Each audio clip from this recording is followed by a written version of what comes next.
சீயோன் மண்டபத்தில் வைத்து தேசத்தின் நன்மைக்காக, ஜனங்களின் விடுதலைக்காக உபவாச ஜெபம் நடைபெறும். செய்தி JPR. யாக்கோபை ஆசீர்வதிப்பதற்கு 21 வருடங்களாகிவிட்டது. நாம் தேவ சமூகத்தில் 21 நாட்கள் காத்திருக்க தயாரில்லை. உத்தமத்தோடு வாழும் வரைக்கும் கர்த்தர் உங்களை படம் விடுவேன் என்று மீண்டும் மறுபடியும் சொல்லு. இயேசுவின் அதிசய விடுதலை பெற யாவரும் இக்கூட்டத்தில் கலந்து கொண்டு அதிசய விடுதலை பெற்று செல்லுங்கள். பிசாசு பிடித்தவர்களுக்காக விசேஷமாய் ஜெபிக்கப்படும்.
பிரியமானவர்களே, 24 மணி நேரமும் ஜீவ ஒளி தொலைக்காட்சியை கீழ்கண்ட கேபிள் டிவி சேனல்களில் கண்டுகளிக்கலாம். அரசு cable 598, TCCL 740, VK digital 720, SCV 179, CTN 813, GTPL 982, Akshaya 675, ஜாக் 92, அரிஸ்டோ 625. உங்கள் செல்போன் மூலமாகவும் உங்கள் வீட்டு தொலைக்காட்சி மூலமாகவும் கீழ்காணும் ஆப்களில் கண்டுகளியுங்கள். Android TV, Google TV, Airtel Xstream, Tata play single, Amazon fire TV, roku, Apple TV, LG smart TV, Hisense. வாங்கி படியுங்கள். இயேசு பெரியவர் வார இதழ், ஜீவ ஒளி ஜெபகோபுரம் மாத இதழ். ஒரு புத்தகத்தின் விலை 100 ரூபாய். இந்த புத்தகத்தின் பிரதிகள் உங்களுக்கு வேண்டுமானால் உங்கள் முகவரியை 9442131629 என்ற எண்ணிற்கு SMS அல்லது வாட்ஸ்அப் செய்யுங்கள். இந்த சுவிசேஷத்தை நீங்களும் அறிவிக்க விரும்பினால் உங்கள் திராணிக்கு தக்கதாக நீங்கள் இந்த புத்தகத்தை சுவிசேஷமாக அறிவிக்கலாம். அதற்கு ஒரு புத்தகத்திற்கு 100 ரூபாய் வீதம், 100 புத்தகம், 500 புத்தகம், 1000 புத்தகம் என நீங்களும் ஜனங்களுக்கு சுவிசேஷம் அறிவிக்கலாம். நீங்கள் விரும்பினால் இந்த புத்தகத்தின் விலையை 9442131629 என்ற எண்ணிற்கு ஜிபே அல்லது ஃபோன்பே மூலம் அனுப்பலாம். நன்றி.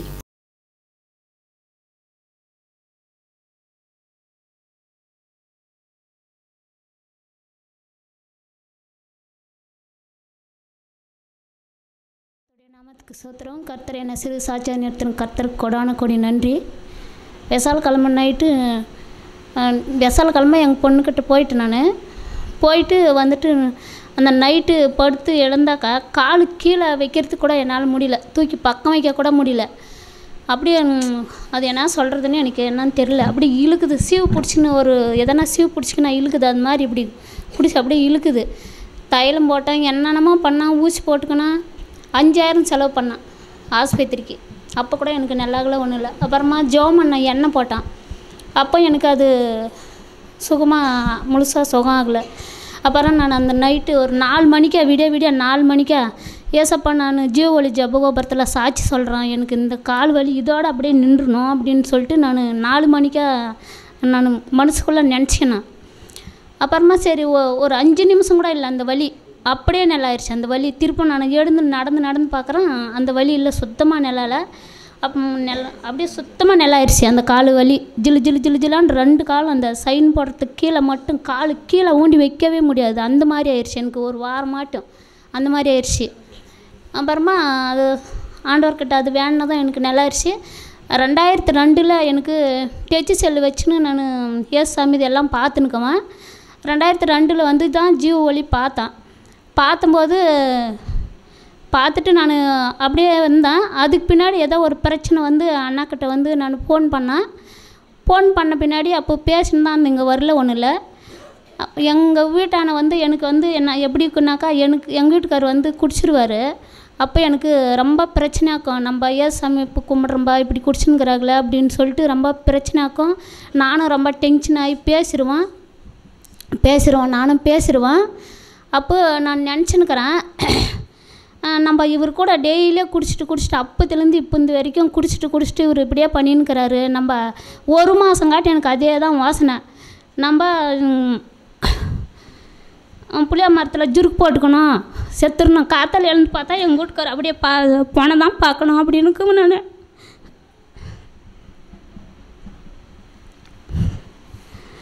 அப்படி இல்லைன்னா மடியில் கல் கட்டின கிணத்துல குச்சிடணும் அப்படின்னுக்குவா.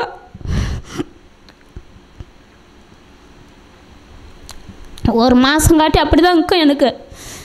திடீர்னு அண்ணா ஃபோன் பண்ணார், அவரே பண்ணார், நான் ஃபோன் பண்ணல ஒன்றும் இல்லை. நான் ஃபோன் பண்ணி கூட ஒரு மாதம் அப்படி ஆகிட்டுக்கும். திடீர்னு அண்ணா ஃபோன் பண்ணி உனக்கு மந்திரம் கட்டு, நீ உடனே சர்ச்சுக்கு வரணும், நாளைக்கெல்லாம் 4 அன்றைக்கி வந்து வெள்ளிக்கிழமை நீ வந்துடணும் அப்படின்னு சொன்னார். சரி நான் வரேன்னு சொன்னேன். சரி நான் இங்கே வந்து போன பின்னாடி அந்த செஞ்சு வச்சவங்களுக்கு வந்து ஒரு கை கால் வராத அப்படியே இழுத்துக்குச்சு. நான் இங்கே வந்து போன பின்னாடி ஒரு கை கால் வராத 1 வருஷங்காட்டி அந்த இடத்துல இல்லாத வேறு இடத்துக்கு எங்கேயோ போய் இது பண்ணின்னு வந்தாங்க. அப்புறம் நான் இங்கே வந்து ஜீவ ஒளி ஜபகோபுரம் அந்த புக்கு எடுத்துன்னு போயிட்டு எல்லாருக்கும் கொடுக்குவேன். கொடுத்துட்டு நான் எங்கள் அம்மா வீட்டான தாங்கிறேன். அந்த வழியில் போகும்போது ஒரு சகோதரி வந்து உக்காந்து என்னாதாக்கா எட்டுன்னு போகிறது அப்படின்னா, இப்படி தான் புக்கு கொடுக்குறேன் அப்படின்னு சொன்னேன். அப்போ இது எப்படி என்ன அப்படின்னு கேட்டும்போது நான் சொன்னேன், இது வாங்கி வந்து படிக்கணும், படிச்சுட்டு வந்து நம்மளுக்கு எதனா ப்ராப்ளம்னு சொல்லி நம்ம பாஸ்ட்கிட்ட ஃபோன் பண்ணுங்களேனாக்கா இந்த மாதிரி புக் அடித்து கொடுக்க சொல்லுவாங்க. அவங்க எவ்வளோ சொல்லுவாங்கன்னா தெரியாது, ஒரு 150 சொல்லுவாங்களா, அதெல்லாம் எனக்கு தெரியாது. 1000 2000 3000 கூட சொல்லுவாங்க, அது எனக்கு தெரியாது. ஆனால் அவர்கிட்ட பேசணுங்களானாக்கா அவர் என்ன ப்ராப்ளங்குதோ அதுக்கு தகுந்த மாதிரி அடித்து கொடுக்க சொல்லுவாங்க. 1000 புக்கு 2000 புக்கு 3000 புக்கு அடிக்க சொல்லுவாங்க அப்படின்னு சொன்னேன். நான் எனக்கு நிறையா பிரச்சனைக்கா, எனக்கு நல்லாயிருமா அப்படின்னா, கண்டிப்பாக நல்லாயிரும், உனக்கு கண்டிப்பாக நீ என்ன ப்ராப்ளமாக நல்லாயிரும் அப்படின்னு சொன்னால், சரி இராக்கா நான் எங்கள் வீட்டுக்காரர்கிட்ட கலந்து பேசிட்டு நான் சொல்கிறேன் அப்படின்னா, நான் சொன்னேன், சசி நான் சொல்கிறேன்றதுனால வந்து நீ புக் அடிக்கிறதோ காசு அனுப்புகிறதோ இது பண்ணி அப்புறம் உங்கள் வீட்டுக்குள்ளே பிரச்சனை பண்ணிக்கூடாது. நீயும் உங்கள் வீட்டுக்காரங்க கலந்து பேசிக்கணும், அப்புறமா வந்து நீ பாஸ்ட்கிட்ட பேசு அப்படின்னா. அப்புறம் ஒரு நாள் எங்கள் வீட்டு அன்றைக்கி வந்துச்சு, அக்கா என் செல்லுலேருந்து ஃபோன் பண்ண எடுக்கலை, நீ பண்ணிக்கொடு அப்படின்னு சொல்லி கிடச்சி. அப்புறம் பாஸ்ட்கிட்ட என் செல்லுலேருந்து ஃபோன் பண்ணி கொடுத்த பின்னாடி அவங்க பேசிவிட்டு அவங்களுக்கு ஆம்பளை குழந்த வேணும்னு சொல்லி கேட்டாங்களாம். அப்புறம் ஆம்பளை குழந்த அவங்களுக்கு நிறைய பிரச்சனை, உடம்புல என்னென்னவோ பிரச்சனை என்னன்னு தெரியாது, ஆனால் ஆண்டவருக்கு தெரியும். அது பேசின பாஸ்ட்டுக்கும் அந்த அம்மாவுக்கும் தான் தெரியும், எனக்கு தெரியாது. அந்த பிரச்சனை நல்லாயிருச்சு. ஆம்பளை குழந்த வேணும்னு ஆம்பளை குழந்தையும் பிறந்துச்சு. அந்த அம்மாவுக்கு ஆம்பளை குழந்த பிறந்துனுக்குது. ஆனால் இப்போ வர்றதுக்கு என்னால் முடியலக்கா அப்படின்னு சொல்லிச்சு அந்த அம்மா. அப்புறம் 2000 எனக்கு டச் செல்லு வேணும், எனக்கு வாங்க முடியும். ஆனாலும் ஆண்டவரே நீ தான் எனக்கு அற்புதமாக, நீ யார் மூலியமானா வாங்கி கொடுக்கணும், நீ தான் வாங்கி கொடுக்கணும், யார் வாங்குவாங்களோ எனக்கு தெரியாது, நீ கொடுக்கணும் எனக்கு அப்படின்னு சொல்லிட்டு நான் இருந்தேன். 2000லேருந்து 2003 வரைக்கும் எனக்கு ஜீவ ஒளி வரலண்ணா. எங்கள் ஊரில் வந்து எல்லா ஊர்லேயும் வருது, எங்கள் ஊரில் மட்டும் ஜீவ ஒளி வரல அப்படின்னு சொன்னேன். அப்புறமா 2002-4 இந்த வருஷம் 2வது மாதம் அண்ணா வந்து இந்த செல்லு வாங்கி கொடுத்தாரு. அவரே வாங்கி கொடுத்தாரு செல்லு. கர்த்தருக்கு கோடான கோடி நன்றி. வாங்கி கொடுத்த பாஸ்டருக்கும் நன்றி. என் சாட்சியை முடிச்சு சொல்கிறேன். மகா பரிசுத்தரே, என் தேவாதி தேவனை, இந்த சனிக்கிழமை அன்றும் என் தேவனாகிய கர்த்தர் எல்லோருடைய இக்கட்டுகளிலிருந்தும் ஒரு விடுதலை கொடுத்து சகல தீமைகளிலிருந்தும் சகல சாபத்திலிருந்தும் சகல பாவத்திலிருந்தும் சகல தீங்கிலிருந்தும் சகல மந்திர கட்டுகளிலிருந்தும் சகல ஏவல் கட்டுகளிலிருந்தும் ஒரு பரிசுத்தமான ஒரு விடுதலையை ஆண்டவர் கொடுத்து இந்த நாளை, இந்த மாதத்தை ஆசீர்வாதமாய் நீர் உம்முடைய பிள்ளைகளுக்கு தர பாதம் பணிந்து நிற்கிறேன். நல்ல தகப்பனே, ஜீவனை கொடுக்கிறவரே, ஜீவனை கொடுத்து அதை பாதுகாக்கிறவரே, உம்முடைய ஆவியில் நிரப்புகிறவரே, வரப்போகிற என் தேவனே, இருந்தவரே, இருக்கிறவரே, ஆச்சரியமானவரே, இன்று முதல் எல்லோருடைய வாழ்க்கையிலும் ஒரு ஆச்சரியம், ஒரு அதிசயம், ஒரு அபிஷேகம், ஒரு மகிமை, வல்லமை, அக்கினி இறங்கும்படியாக இறங்கி நின்று கிரியை செய்யத்தக்கதாய் உம்முடைய மகிமை என்றென்றைக்கும் உள்ளதை என்பதனை நீர் காண்பித்து வெளிப்படும்படியாய்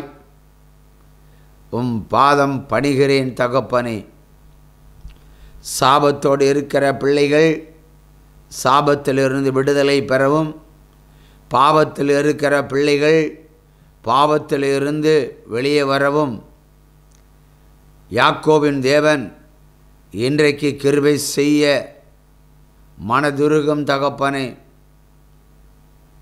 பிணிகளோடு வியாதிகளோடு போராடி கொண்டிருக்கிற பிள்ளைகள் சர்பத்தினுடைய ஆவியினால் கட்டப்பட்டு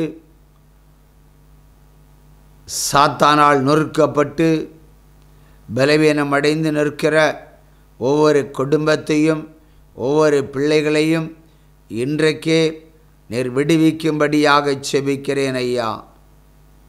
உம்மால் ஆகாத காரியம் ஒன்றுமில்லை, என் தேவனால் கூடாதது எதுவும் இல்லை.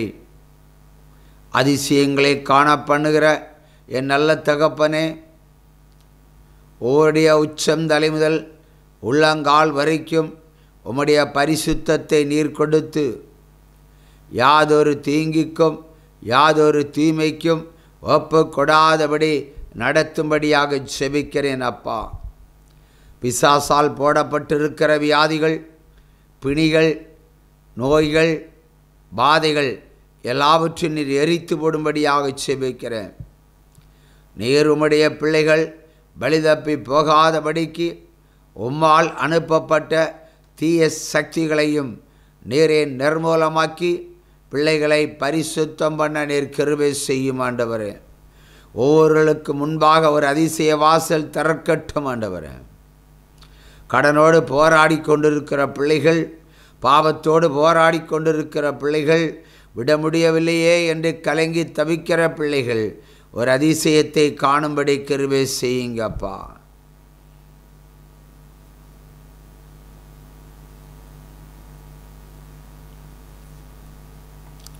உம்மால் ஆகாத காரியம் ஒன்றுமில்லையே. இதோ தேசத்தில் துக்கம் பெருகும், இதோ தேசத்தில் துக்கம் வருகிறது என்று கர்த்தர் உரைக்கிறார். இதோ 8 துக்கம் அசைக்கப்படும் என்று கர்த்தர் உரைக்கிறார். வானத்தையும் பூமியையும் படைத்தவர் சொல்லுகிறார். இதோ பூமியில் உள்ள சகல தேவர்களும் மெலிந்து போவார்கள் என்று கர்த்தராகிய தேவன் உரைக்கிறார். ஒரு விடுதலை உண்டாகட்டும் உம்முடைய பிள்ளைகளுக்கு, உம்முடைய ஜனங்களுக்கு ஒரு பரிசுத்தம் உண்டாகட்டும். உம்மையே நம்பி உம்மையே பற்றி கொண்டிருக்கிற ஒரு சுபாவம் உண்டாகட்டும் ஆண்டவரே. அந்தி கிறிஸ்துனுடைய தாக்கங்கள் இனி சபையில் 1000 மடங்கு பெருகும். பரிசுத்தத்தை விட்டு விலகிற சகல ஊழியக்காரர்கள் மேல் அந்தி கிறிஸ்து பிரவேசிப்பான் என்று கர்த்தராகிய தேவன் எச்சரித்து உரைக்கிறார். தேவனை விட்டு வழிதப்பி போகிற ஒவ்வொரு பிள்ளைகளிடத்திலும் அந்தி கிறிஸ்துவானவன் கிரியை செய்து உங்களை அழிப்பான் என்று கர்த்தராகிய தேவன் உரைக்கிறார். பாவத்தை விட சொன்னேன், அந்தி கிறிஸ்து பாவத்தை செய்ய வைக்கிறான். பாவம் உங்களுக்கு மதுபானத்தை போல், திருமண வீட்டு பந்தியைப் போல் உங்களுக்கு இருக்கிறது. ஆகவே உங்களை நான் வேரோடு பிடுங்கி அழிப்பேன் என்று கர்த்தராகிய தேவன் உரைக்கிறார். யார் தப்பித்து போவது? ஒரு ராஜேஸ்வரி கர்த்தர் சந்திக்கிறேன். விக்கிரகத்தினுடைய ஆவிகளையும் பாதாளத்தினுடைய வல்லமைகளையும் சர்ப்பத்தினுடைய ஆவிகளையும் தேவர்களுடைய கிரியைகளையும் பூமியில் இருக்கிற சபிக்கப்பட்ட ஆவிகளையும் இயேசு கிறிஸ்து நாமத்தில் பிடித்து கட்டுகிறேன். இப்பொழுது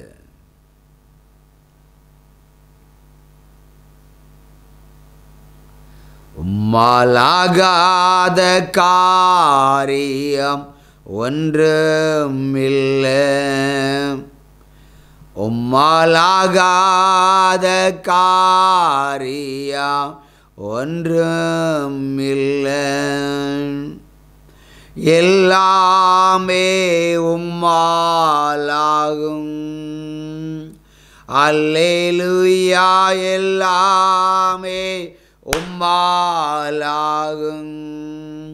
ஆகும், எல்லாம் ஆகும், எல்லாமே உம்மாலாகும்.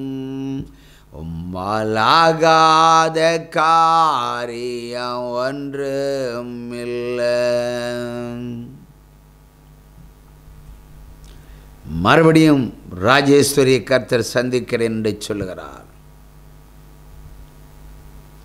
கடன் பாரப்பட்டு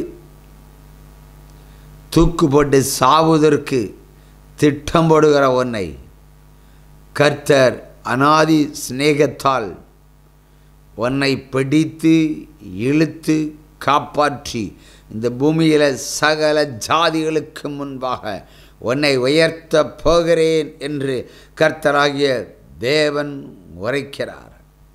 நீ என்னை அறியாதவள், ஆனால் என் சப்தத்தை அடிக்கடி நீ கேட்பாய். என் காருண்யத்தினால் உன்னை மீட்டுக் கொள்கிறேன்.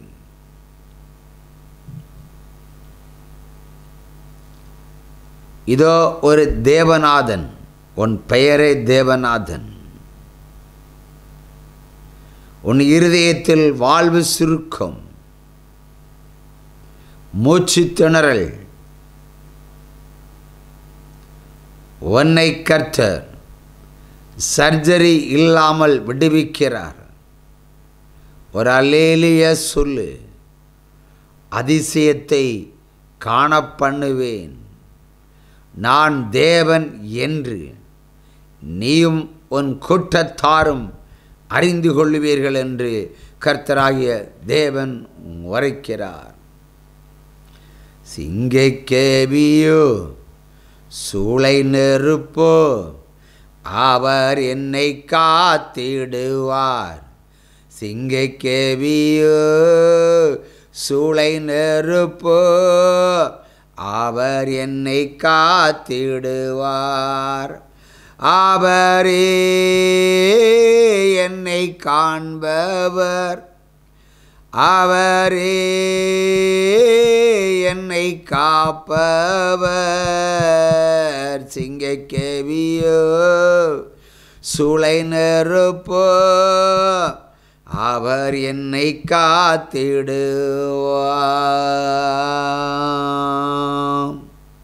அல்லேலூயா. வானத்தையும் பூமியை உண்டாக்கின சர்வ வல்லவருக்கு நீங்கள் இருக்கிற இடத்துல ஒரு அல்லேலூயா சொல்லுங்க. கர்த்தர் உன் சிரசு மேல் இறங்குவார், கர்த்தர் உன் பிணிகளை அப்புறப்படுத்துவார், அவர் அதிசயத்தை செய்ய போகிறேன் என்று கர்த்தராகிய தேவன் உரைக்கிறார். ஒரு பொல்லாத சர்பத்தால் கட்டப்பட்ட, ஒரு பொல்லாத சர்பத்தால் கட்டப்பட்ட லதா என்ற லதா மகேஸ்வரி உன் பெயர், உன்னை விடுவிக்கிறேன். நீ அதையே தேடினாய், ஆகவே அது உன்னை தேடிக்கொண்டிருக்கிறது, அது உன் சரீரத்தில் பிரவேசித்து கொண்டு இருக்கிறது. பாலை ஊற்றினாய், முட்டையை கொடுத்தாய், ஆனால் உன்னை அடிப்பதற்கென்று அழிப்பதற்கென்று உனக்குள் பிரவேசித்திருக்கிற இந்த சாத்தானை இப்பொழுதே கட்டவிழ்த்து சுட்டரித்து உனக்கு விடுதலையை கட்டளையிடுகிறேன்.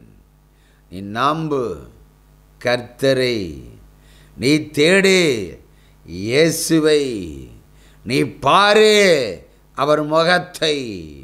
என் மகிமை உன்னை தொடும். அங்கு அடையாளங்களோடு சொல்கிறேன்.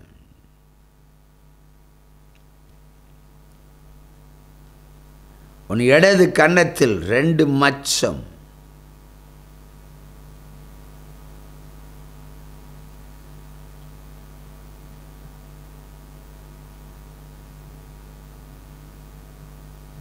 கர்த்தராகிய தேவன் இன்று உனக்கு விடுதலை. கர்த்தர் சாத்தானை அடிக்கிறார். அவர் அதிசயங்களை செய்கிற தேவன். இனி உனக்கு மரண பயம் இல்லை, மரணத்தினுடைய துயிலும் உனக்கு இல்லை. இருதய வியாதி பிடித்த உனக்கு பரிபூரண விடுதலையை சேர்த்து தருகிறேன் என்று கர்த்தராகிய தேவன் உரைக்கிறார். கொழுத்து போயிருந்தாய், இப்பொழுது புழுத்து போன சரீரத்தை போல் மெலிந்திருக்கிறாய். உன் முகம் கரு என்று கருத்திருக்கிறது. மூக்கிலே ஒரு மச்சம், அதிலே சில முடிகள், அதுவே உன் அடையாளம். நான் உன்னை காண்கிற தேவன், நான் உன்னை காண்கிற தேவன், நானே உன்னை காப்பாற்றுவேன். நீ இருதயத்தில் சுத்தமுள்ளவள், ஆகவே நீ என் பிள்ளை. உன்னை காப்பாற்றாமல் விட்டு விடுவேனோ?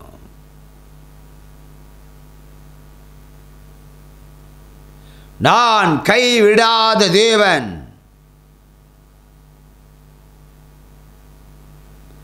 சர்வ வல்லமையுள்ள தேவன். உனக்கு விடுதலை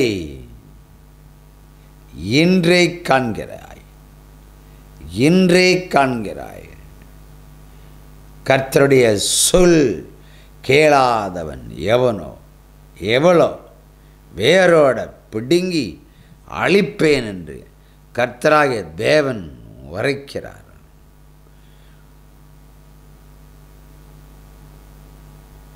ஈரோடு மாவட்டம்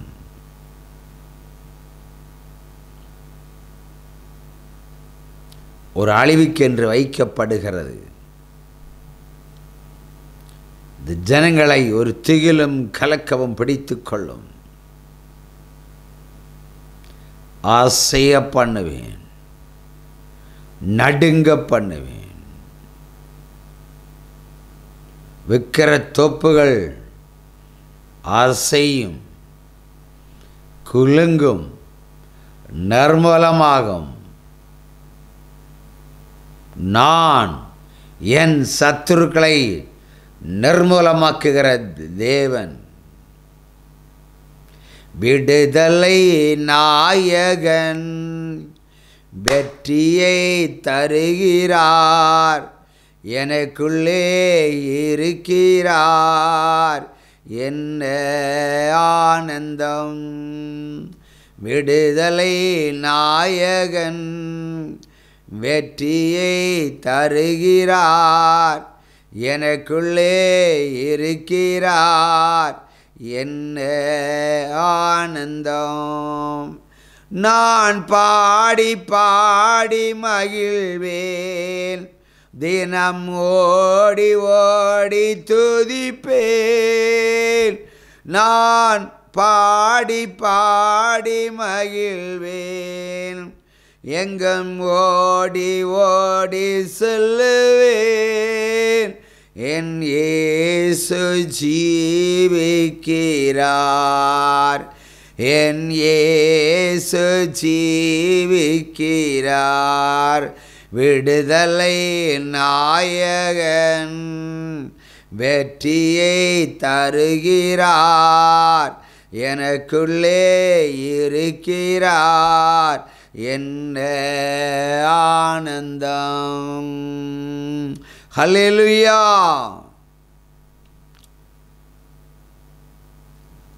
மகனே, உன் சபையில் வருகிற ஒரு ஸ்திரீ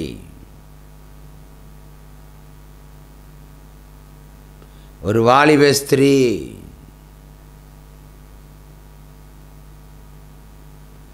என்னை விட்டு தூரம் போனாள்.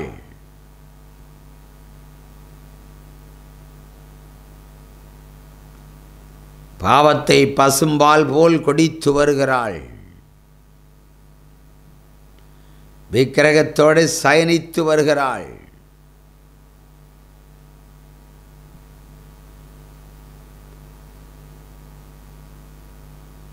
மூன்று எழுத்துக்குரியவள்.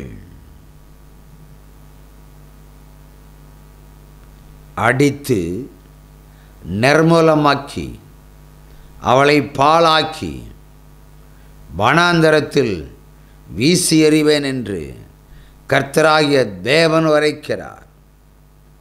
தேவ சப்தத்திற்கு கீழ்ப்படிந்து வாழ்ந்தவள் வழிதப்பி போனாள். நான் இதைத்தான் செய்வேன்.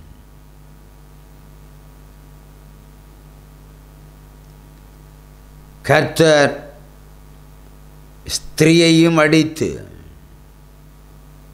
கொடுத்த பிள்ளையையும் நான் பிட்டுங்கி எறிகிறேன் என்று கர்த்தராகிய தேவன் உரைக்கிறார்.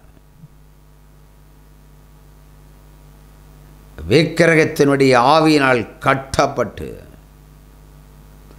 சாத்தானுக்கு இடங்கொடுத்தபடியினால், நீ இச்சைக்கு இடங்கொடுத்தபடியினால், பெருமைக்கு இடங்கொடுத்தபடியினால் சர்வ சங்காரத்தை நீ காண்பாய். சர்வ சங்காரத்தை நீ காண்பாய். சர்வ சங்காரத்தை நீ காண்பாய். இந்த தேசம் காணும்.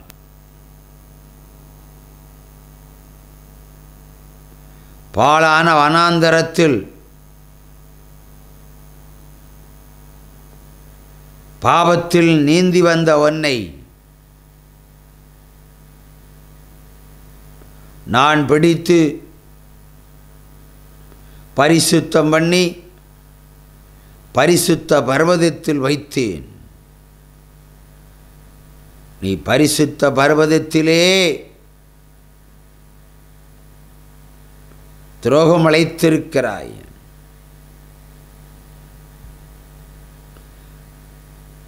கர்த்தர் உன்னை அதம் பண்ணி நான் கர்த்தர் என்று அறிந்து கொள்ளும்படிக்கு வெளிப்படுகிறேன் என்று உனக்குச் சொல்லுகிறேன். இது மாதிரிப்பட்ட சந்ததிக்கும் எச்சரித்து சொல்லுகிறேன். மனம் திருந்தாவிடில் கொன்று போடுகிற தேவனை நீங்கள் காண்பீர்கள். ஏன் பிரியமானவள் சொன்னாள், கர்த்தர் உயர்த்துகிறவரும் தாழ்த்துகிறவருமாகிய தேவன் என்று. நானே உன்னை உயர்த்தினேன், இதோ உன்னை தாழ்த்தி நிர்மூலமாக்கி நிக்கிரகம் செய்கிறேன்.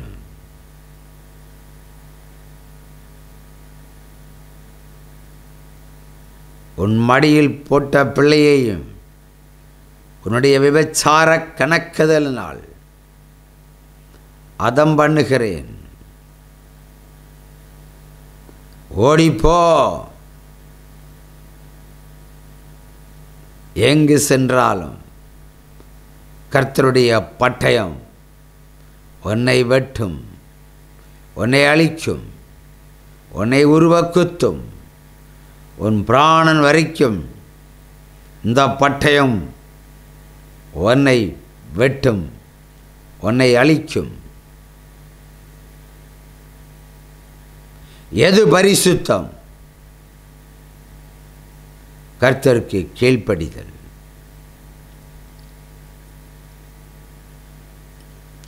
உண்மையாய் இருக்க வேண்டும். பொய் பேசாமல் வாழ வேண்டும். பாவம் செய்யாமல் வாழ வேண்டும். அதற்குத்தான் வந்தேன். ஆனால் ஒரு பரிசுத்தரையும் நான் காணேன் என்று சொல்லத்தக்கதாய் எல்லோரும் ஏகமனதாய் வழிதப்பி போனார்கள். ஆகவே இந்த ராஜ்யம் சங்கார தேவனை காணும்.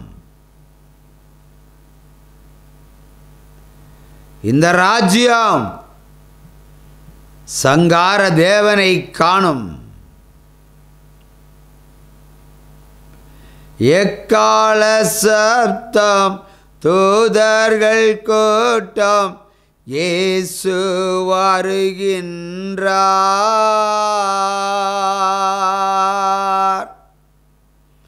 பரிசுத்தமடைந்து கொள். பாவத்தில் உழல்கிறவன் நீ பாவத்திலே சாவான். சாபத்திலே வாழ்கிறவன் சாபத்திலே சாகவே சாவான். வியாதியில் வாழ்கிறவன் வியாதியினாலே சாகவே சாவான்.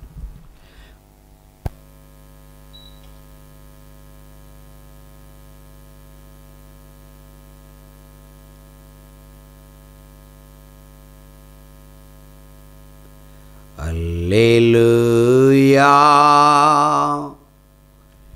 அல்லேலூயா, அல்லேலூயா, அல்லேலூயா, அல்லேலூயா, அல்லேலூயா, அல்லேலூயா, அல்லேலூயா, அல்லேலூயா, அல்லேலூயா.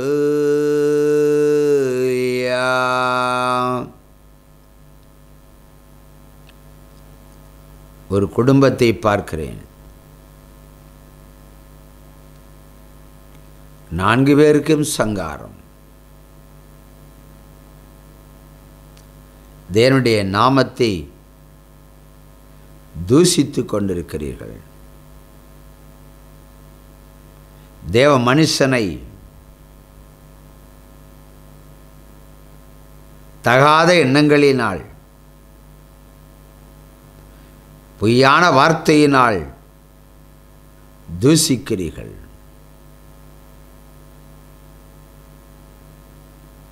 அவனிடத்திலே வந்து அவனிடத்திலே பொய் பேசுகிறீர்கள். உண்மையில்லாத பிள்ளைகளே, உங்களுக்கு இந்த தேசம் சொந்தமில்லை, இந்த ராஜ்யம் சொந்தமில்லை, இந்த பூமி சொந்தமில்லை.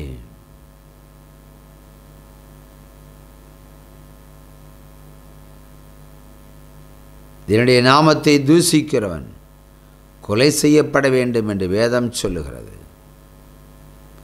அதன்படி உங்களுக்குள்ளே பட்டயத்தை அனுப்புகிறேன். தசமபாகத்தில் கொள்ளை, பொருத்தனையில் கொள்ளை, பொய் பேசுவதில் ஆனந்தம், தேவன் கொடுத்த ஆசீர்வாதத்தை மறைப்பதில் ஒரு பேரானந்தம். கர்த்தர் இப்படி சொல்லுவாரா? கர்த்தர் இப்படி செய்வாரா? நமக்கு ஜெபிப்போம், நம்ம சத்தத்தையும் ஆண்டவர் கேட்பார் என்று புலம்புகிற ஸ்திரியே, உன்னை அவாந்தரமாக மாற்றுவேன் என்று கர்த்தர் உரைக்கிறார்.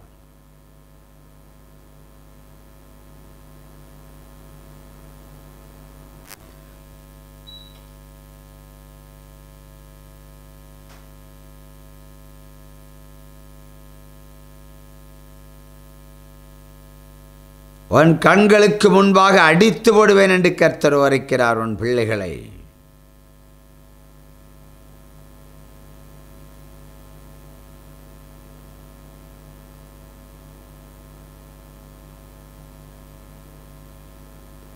இயேசு கிறிஸ்துவை அறிந்தும் அந்தி கிறிஸ்துவை ஆராதிக்கிறாய். சுய இஷ்ட ஆராதனை,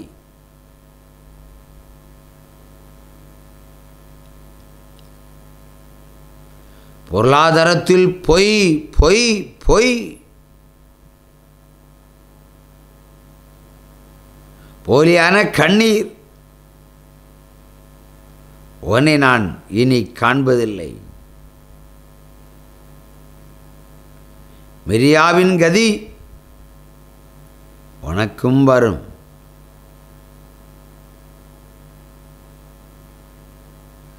துஷ்டனையும் துன்மார்க்கனையும் சங்கரிப்பேன்.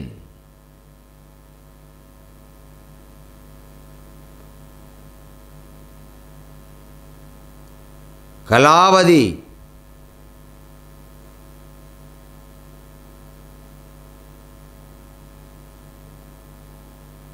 என் மகளே, என் சப்தம் இப்பொழுது உன் காதுகளில் கேட்கும். உன்னை பலத்த ஜாதியாக்கி நான் உன்னை உயர்த்தப் போகிறேன். இயேசு சாமி என்னை இந்த கடன் பிரச்சனையிலிருந்து காப்பாற்ற மாட்டாரா?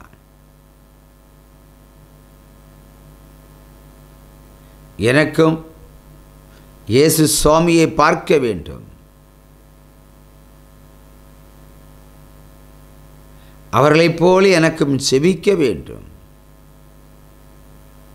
பாட்டு பாட வேண்டும், தேவ அபிஷேகத்தை பெற்றுக்கொள்ள வேண்டும். அதற்கு உன் தேவர்கள் உனக்கு தடையாக இருக்கிறார்கள். ஆனால் என் சப்தத்தை கேட்டு இன்றைக்கு வரைக்கும் ஒரு பொய்யான வார்த்தைகள் கூட உன் நாவிலிருந்து புறப்படவில்லை. என் ஜனமோ கேட்டும் கீழ்ப்படியாமல் இருக்கிறார்கள். நீயோ கேட்டு அதன்படி நடக்கிறாய். நான் உன்னை காப்பாற்றாமல் இருப்பேனோ? உனக்கு பிரியா என்ற ஒரு மகள் உண்டு. அவளை நான் தெரிந்து கொண்டு ஒரு தேசத்தின் ஒரு அதிபதியாக மாற்றுவேன், உயரடைக்கலத்தில் வைப்பேன். காலம் வரும், விக்கிர தோப்புகள் உன்னை விட்டு விலகி போகும். உனக்கு பொன்னும் வெள்ளியும் மடியில் போடுவேன். என் கிருபை என்றென்றைக்கும் உன்னை தாங்கும். உன் புருஷன் பெயர் வேலாயுதன் என்று அழைக்கப்படுகிற வேலு என்கிற ஒரு சகோதரன். அவனையும் சுத்த இருதயமாக நான் காண்கிறேன். உன்னை நான் காண்கிறேன். இன்று முதல் உன்னுடைய கையின் பிரயாசங்கள் எல்லாம் ஆசீர்வதிக்கப்படும்.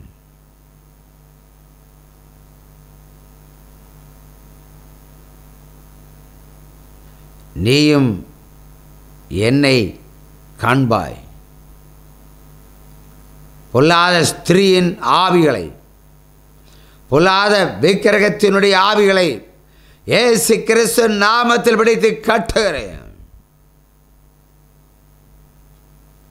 தேவாலயத்திற்கு பிரவேசித்து இருக்கிறார் எல்லா விதமான பிசாசுகளையும் கர்த்தர் சங்காரம் பண்ணுகிறேன்.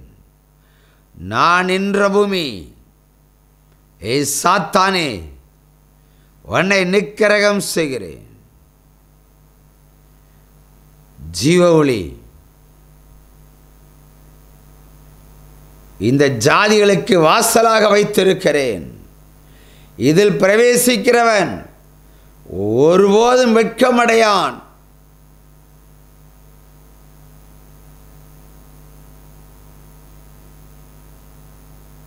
ஆமென். உனக்கு நானே வழி, நானே சத்தியம், நானே ஜீவன் மகனே. உனக்கு நானே வழி.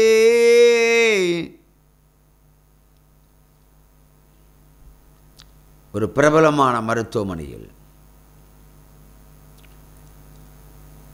3 வயதுள்ள ஒரு பெண் குழந்தை பிளட் கேன்சரால் அனுமதிக்கப்பட்டு மரணத்தோடு போராடி கொண்டிருக்கிற பிள்ளையோடு நீங்களும் செபத்தோடு போராடி கொண்டிருக்கிறீர்கள்.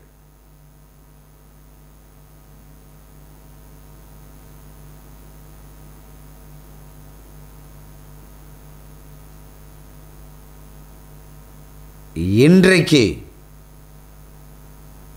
கர்த்தர் சிறு பிள்ளைக்கு விடுதலையை கட்டளையிடுகிறேன். இனி ஒரு சேதமில்லை. நீவன் சொந்த தேசத்திற்கு புறப்பட்டு போவாய் விடுதலையோடு. சாத்தானை ஜெயித்தவர் சொல்லுகிறார்,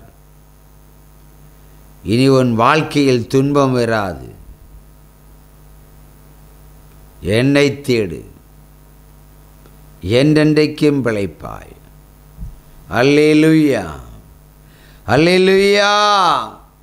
சிங்கக்கேபியில் நான் இருந்தேன், அவர் என்னோடு அமர்ந்திருந்தார். சுட்டரிக்கும் அக்கினியில் நடந்தேன், பனித்துளியாய் என்னை நனைத்தார்.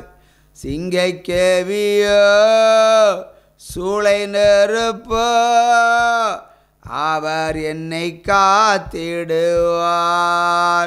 சிங்கக்கேபியோ சூளை நெருப்போ, அவர் என்னை காத்திடுவார். அவரே என்னை காண்பவர், அவரே என்னை காப்பவர்.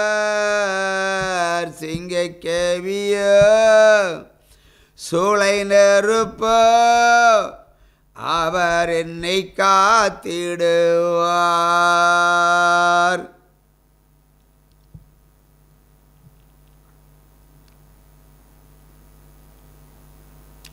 தேசம் பாழாகும், தேசம் துக்கமாகும், தேசம் தரித்திரமாகும், தேசம் ஒன்றுமில்லாமல் போகும். நேரம் வந்துவிட்டது.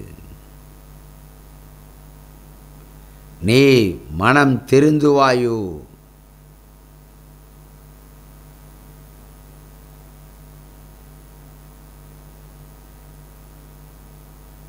ஹல்லேலூயா, ஹல்லேலூயா. இன்றைக்கும் மருத்துவமனையில் கிடக்கிற அநேக வியாதியஸ்தர்கள் சொஸ்தமாவார்கள் என்று கர்த்தர் உரைக்கிறார். கடன் தொல்லையால் சாவதற்கு, இறப்பதற்கு, தற்கொலை செய்து கொள்வதற்கு, தங்களை மாய்த்து கொள்கிறவர்களுக்கு, அதற்கேற்ற மரணத்தினுடைய வாசலை திறந்திருக்கிறவர்களுக்கு கர்த்தர் அடைக்கலமும் உன்னை காக்கும் தெய்வமாய் வெளிப்படப் போகிறேன். உன் கடன் அடைக்கப்படும். நீ கர்த்தரை தேடினாள். உன் முகம் பிரகாசிக்கப்படும். பயப்படாதே. இருளின் அதிகாரங்கள் சாவை கொண்டு வருகிறது. ஜீவவழியின் அதிகாரம் உனக்கு வாழ்வை கொண்டு வருகிறது. நானே வழியும் சத்தியமாய் நிற்கிறேன். நானே வாசலாய் நின்று கொண்டிருக்கிறேன். இதில் பிரவேசிக்கிறவர்கள் ஒருபோதும் வெட்கத்தை அறியார்கள். உள்ளும் புறம்பும் மேய்ச்சலை காண்பார்கள். ஆமென்.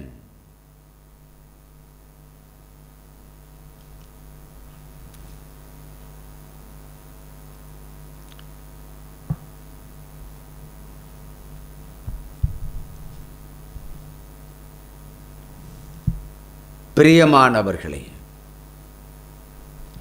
தேவனாகிய கர்த்தர் இன்று நமக்கு தரும் வேதத்தினுடைய ஒரு வார்த்தை, எரேமியா 45 அதிகாரம் 3, 4, 5 வசனங்கள்.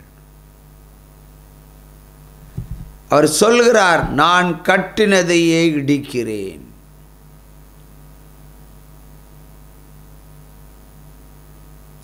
நான் எதெல்லாம் கட்டினேனோ அது எல்லாம் இடிக்கிறேன்.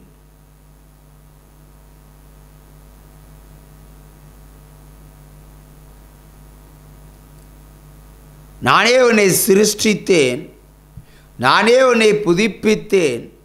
ஆனால் நீ ஏகமனமாய் வழிதப்பி போனபடியினால் நானே உன்னை இடிக்கிறேன் என்று கர்த்தராகிய தேவன் உரைக்கிறார்.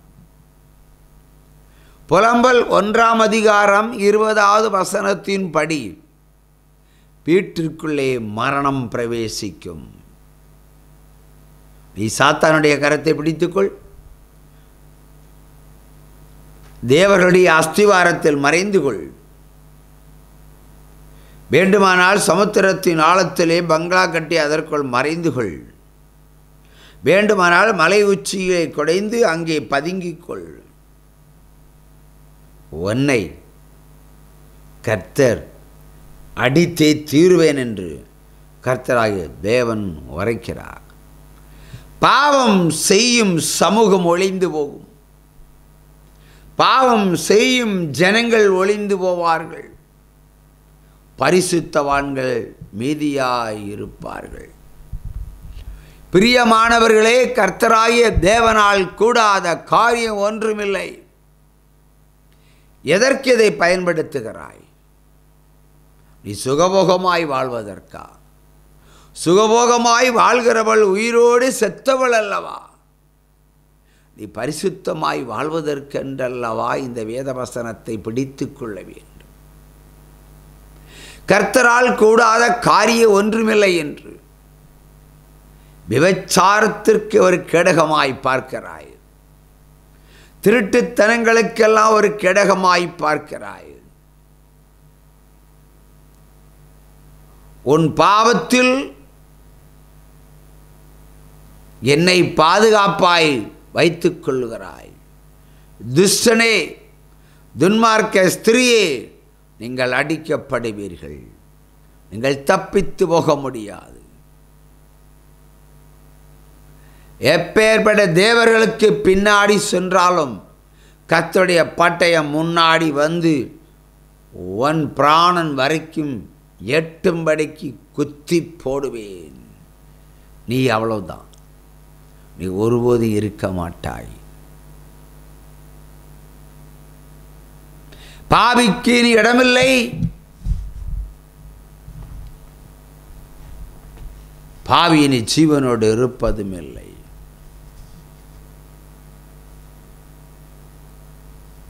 கர்த்தராகிய தேவன் உரைக்கிறார். எரேமியா 24:16 உன் கண்களுக்கு விருப்பமானதை ஒரு நொடியில் அடித்து போடுவேன். ஒரே நொடியில் உன் கண்களுக்கு விருப்பமானவன் இல்லை என்றால் உன் கண்களுக்கு விருப்பமானவள், அது உனக்கு புருஷனாக இருக்கலாம், அது உனக்கு மனைவியாக இருக்கலாம், நீ நேசிக்கிற பிள்ளைகளாக இருக்கலாம். ஒரே செகண்ட் அடித்து போடுவேன் என்று கர்த்தராகிய தேவன் உரைக்கிறார். ஒரு விவசாய நிலத்தை எடுத்துக்கொள்ளுவோம். பயிரிடுகிறீர்கள். அங்கே திருட்டு பயிர்கள் கொஞ்சம் முளைக்கும். பயிரை கெடுக்கக்கூடிய முள்கள் முளைக்கும். பதர் செடிகள் தோன்றும். என்ன பண்ணுவீர்கள்? இருக்கிற நல்ல பயிரை கெட்டு போகாதபடிக்கு சுற்றி இருக்கிற புல்புண்டுகளை பிடுங்கி எரிகிறீர்கள் அல்லவா? ஏனென்றால் பரிசுத்தமான கதிர்கள் இருக்க வேண்டும், அது கெட்டு போகக்கூடாது என்பதற்காக நீ அதை செய்கிறாய் என்று சொன்னால் நானும் இதை செய்வேன் என்று கர்த்தராகிய தேவன் உரைக்கிறார். ஹல்லேலூயா, ஹல்லேலூயா. ஆகவே உனக்கு விரோதமாய் கர்த்தராகிய தேவன் வருகிறார். எரேமியா 20:4 இனி உன்னை பயத்திற்கும் திகிலுக்கும் நான் ஒப்புக் கொடுப்பேன். பயம், உனக்கு தூக்கமே வராது.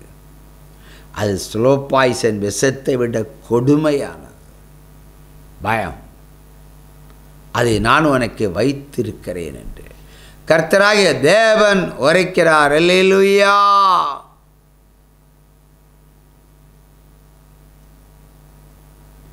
ஏன் பாவத்தில் பிரியப்படுகிறீர்கள்?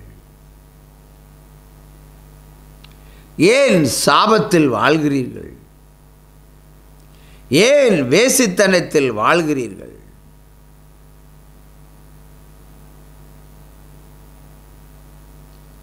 நான் வேடிக்கை பார்த்து கொண்டு உட்கார்ந்திருக்கிற தேவன் அல்ல என்று கர்த்தர் உரைக்கிறார். புலம்பல் 1:13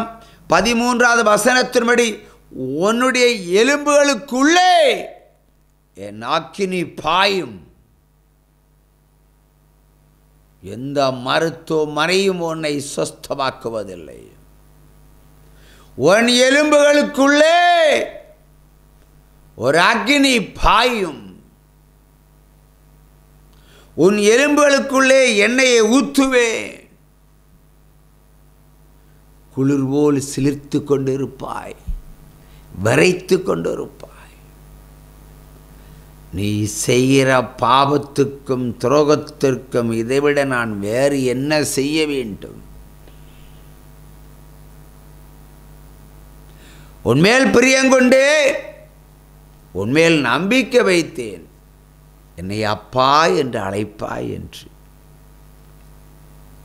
நீயோ உன் தேவைக்கு என்னை பயன்படுத்தி கொண்டு தேவர்களுக்குள் பிரவேசித்து விபச்சார ஆவியினால் கட்டப்பட்டு மொத்த பாவத்தையும் செய்கிற உன்னை கர்த்தர் அதம் பண்ணி போடுவேன். எரேமியா 21:13-14 உன் இல்லத்தில் தீக்கொளுத்தி போடுவேன் என்று கர்த்தர் உரைக்கிறார்.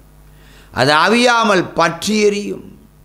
ஒரு நாளும் உன் கடன் தீராது.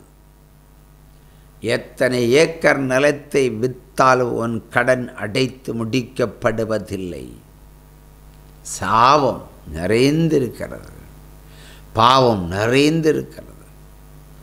எவ்வளோ கிரயம் செய்தாய், ஆனாலும் சமாதானத்தை தேடினாய். ஆனால் இந்த கடன்காரர்களால் ஒரு நாளும் சமாதானம் என்பதே இல்லை. எவ்வளோ வித்து கொடுத்தோம், ஆனால் ஒன்றுக்கும் பிரயோஜனம் இல்லை. பணக்காரர்களாக இருந்தோம், இன்று ஏழையாக இருந்து கொண்டிருக்கிறோம். ஆனால் பரிசுத்தவான் தான் உண்மையான பணக்காரன், பரிசுத்தவான் தான் உண்மையான தேவனுடைய பிள்ளை. பாவிகளை எல்லாம் நான் உயர் அடைக்கலத்தில் வைக்கப் போவதில்லை. அங்கே அழைத்து சென்று மலை உச்சியிலிருந்து புரட்டி போடுகிற கல்லை போல் உன்னை படுபாதாளத்திற்கு தள்ளுவேன். நான் தாழ்த்துகிற தேவன், அதை நீ காண்பாய். விபச்சாரம் உனக்கு ஒரு தேன்,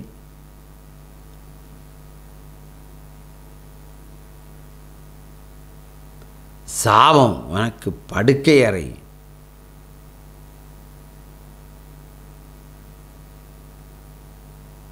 விக்கிர தோப்பு உனக்கு ஒரு பாதுகாப்பு. கர்த்தருடைய பலத்த பயம் இறங்கி வருகிறது. முடிந்தால் தப்பித்து போ.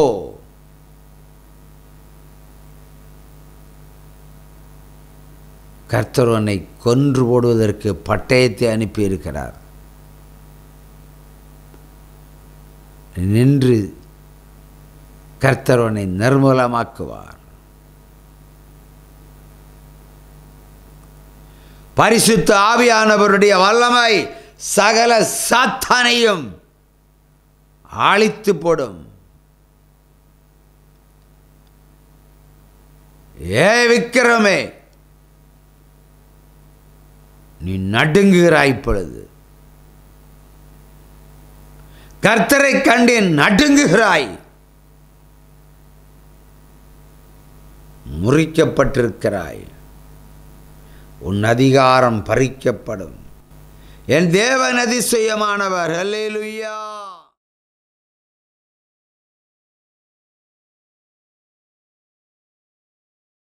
கர்த்தருக்கு ஸ்தோத்திரம். கர்த்தர் என்னை இந்த இடத்துல ஒரு எளிய சாட்சியாக நிறுத்தினமைக்காக என் தேவனை ஸ்தோத்திரிக்கிறேன். கடந்த 2 வருடங்களுக்கு முன்பிலிருந்து என்னோடய ஹஸ்பண்டுக்கு தலையில் ஒரு பொடுகு பிரச்சனை மாதிரி ஆரம்பிச்சுது. அது நாளடைவில் நல்ல தலை ஃபுல்லாக அப்படியே பரவி நல்ல அடம் பிடிச்சது மாதிரி அப்படி ஆயிடுச்சு. பிறகு அது நாள் படப்பட நிறைய மெடிசின்ஸ் எல்லாம் எடுத்தாங்க. ஆனால் எதுலேயுமே அவங்களுக்கு சுகம் கிடைக்கல. கடைசியாக ஹோமியோ மெடிசின் வைத்தியசாலையில் போய் அப்படி நிறைய மெடிசின்ஸ் எல்லாம் எடுத்தாங்க. ஆனால் எதுலேயுமே அவங்களுக்கு அந்த நோய் சரியாகலை. அது திரும்ப பரவி மேலே எல்லாம் உடம்பு ஃபுல்லாக வர ஆரம்பிச்சுது. அதுக்கப்புறம் ஹாஸ்பிட்டல்லேருந்து சொல்லியிருக்காங்க, இது சோரியாசிஸ் நோயோட அறிகுறியாக கூட இருக்கலாம் அப்படின்னு சொல்லி அவங்க சொல்லியிருந்தாங்க. அதுக்கப்புறம் நாங்கள் இந்த ஜூலை மாதத்தில் என்னோடய அம்மா மூலமாக பாஸ்டரை தொடர்பு கொண்டு நான் பேசினோம். அப்போது பாஸ்டர் சொன்னாங்க, இது நோயே கிடையாது, பிசாசினால் வந்த ஒரு இதுக்கு உலகத்தில் எங்கே போனாலும் மருந்தே கிடையாது அப்படின்னு சொல்லி பாஸ்டர் சொன்னாங்க. இந்த ப்ரேயர் ஆயிலை மட்டும் நீங்கள் பூசுங்க, எந்த மெடிசனும் ஹாஸ்பிட்டல்லேருந்து எங்கேருந்து வேறு எதுவும் எடுக்கக்கூடாதுன்னு பாஸ்டர் இதுக்கு வேண்டி விசேஷமாக ப்ரேயர் பண்ணி எங்களுக்கு ப்ரேயர் ஆயில் கொடுத்தாங்க. நானும் அதை ஹஸ்பண்ட்கிட்ட கொடுத்து அவங்க டெய்லி 2 நேரம் வச்சு அதை தலையில் பூசி வந்தாங்க. பிறகு அந்த ஆகஸ்ட் மாதம் எல்லாம் அனுப்போ கொஞ்சம் குறையும். நைட்டு மார்னிங் தூங்கி எழும்பும்போது திரும்பவும் தலையில் அப்படி நிறைய பொடுகு மாதிரி இருக்கிற மாதிரி இருக்கும். அதை நம்ம ஆயில் பூசினா அதுக்கப்புறம் அது இல்லாத மாதிரி இருக்குது. அப்படி இருந்துச்சு. அப்புறம் பாஸ்டர்கிட்ட நாங்கள் கூப்பிட்டு சொன்னப்போ பாஸ்டர் சொன்னாங்க, அடுத்த செப்டம்பர் மாதம் முதல் வாரத்துக்குள்ளாடி அந்த ஃபஸ்ட்டு உபவாச கூட்டத்துக்கு முன்னாடி பூரண விடுதலை கிடைக்கும், சொஸ்தம் அப்படின்னு சொல்லி பாஸ்டர் சொன்னாங்க. அதே மாதிரியே செப்டம்பர் ஃபஸ்ட்டு உபவாச கூடுகைக்கு முன்னாடியே அந்த தலையில் இருந்து அந்த பொடுகு மாதிரி இருந்து எல்லாமே கம்ப்ளீட்டாக மாறிப்போச்சு. அந்த பொடுகு இருந்த இடத்துல எல்லாம் ஃபுல்லாக அந்த ஒயிட் கலரில் ஃபுல்லாக அடையாளங்களாக இருந்தது. எல்லா அடையாளங்களுமே ஏசப்பா வந்து மாற்றி கொடுத்தாங்க. நான் போன 2 மாதமாக என்னால் இங்கே வர முடியலை சாட்சி சொல்லதுக்கு. இப்போ அவங்களுக்கு வந்து கம்ப்ளீட்டாக எல்லாமே அந்த உடம்புல இருந்த அந்த தழும்புகள் எல்லாமே மறைஞ்சு இப்போ பூரண விடுதலை ஆண்டவர் கொடுத்துருக்காங்க. என் ஹஸ்பண்டுக்கு இந்த நோயிலிருந்து பூரண விடுதலையை கொடுத்து என் தேவாதி தேவனுக்கு ஸ்தோத்திரங்களை செலுத்தி ஜெபித்த பாஸ்டருக்கு நன்றியை செலுத்தி என்னோட எளிய சாட்சியை முடிக்கிறேன். நன்றி.